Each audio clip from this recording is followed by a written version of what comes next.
Ishan Kishan out కావడం match fixing కు సంకేతమా? Cricket ప్రపంచంలో కొన్ని సంఘటనలు చాలా ఆశ్చర్యం కలిగిస్తాయి. ఒకప్పుడు అడమ్ గిల్క్రిస్ట్ లాంటి ఆటగాడు ఉండేవాడు. ఆఖరి నిమిషంలో అవుట్ అయినట్లు అనిపిస్తే ఎటువంటి అప్పీల్స్ లేకుండానే పెవిలియన్ కి తిరిగి వెళ్లిపోతారు. అప్పట్లో అది షాకింగ్ అనిపించింది. కానీ ఇప్పుడు ఐపీఎల్ 2025 లో ఇషాన్ కిషన్ అవుట్ అయ్యింది. ఇది మామూలు విషయం అయితే కాదు. ఇది అసలు ఎప్పుడు చూడని ఒక సీన్. దీపక్ చహర్ ఓవర్ వేస్తున్నాడు.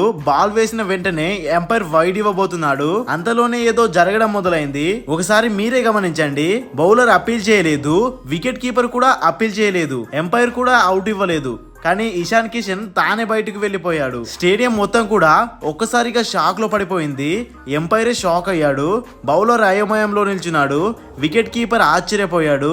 బ్యాట్స్మెన్ తానే వెళ్తున్నాడనగానే ఎంపైర్ అవుట్ ఇచ్చేశాడు. ఇప్పుడు అసలు ప్రశ్న, అసలు ఎందుకు? రిప్లేలో చూస్తే స్పష్టంగా కనిపించింది. బాల్ బ్యాట్ ను టచ్ కూడా కాలేదు.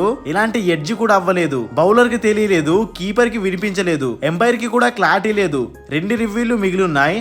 అయినా ఏం చేయలేదు, అప్పీ లేదు. కానీ ఇషాన్ తానే వెళ్లిపోయాడు. ఇంతకీ ఏం జరిగింది? ఈ సంఘటనతో సోషల్ మీడియాలో పెద్ద చర్చ మొదలైంది.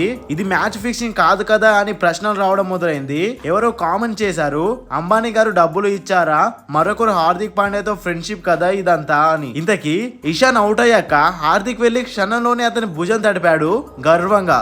కానీ మళ్ళీ రిప్లే చూసాక అంత షాక్ లో ఉండిపోయారు. ఇది ఒక తప్పు, అపోహ మాత్రమే, లేక మరేదైనా?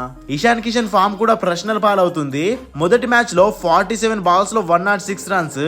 కానీ ఆ తర్వాత 7 మ్యాచ్ల్లో కలిపి 27 బాల్స్ లో కేవలం 33 రన్స్ మాత్రమే చేశాడు. ఐపీఎల్ 2025 లో తక్కువ స్కోర్ మీద ఎక్కువ సార్లు అవుట్ అయిన బ్యాట్స్మెన్ ఇషానే.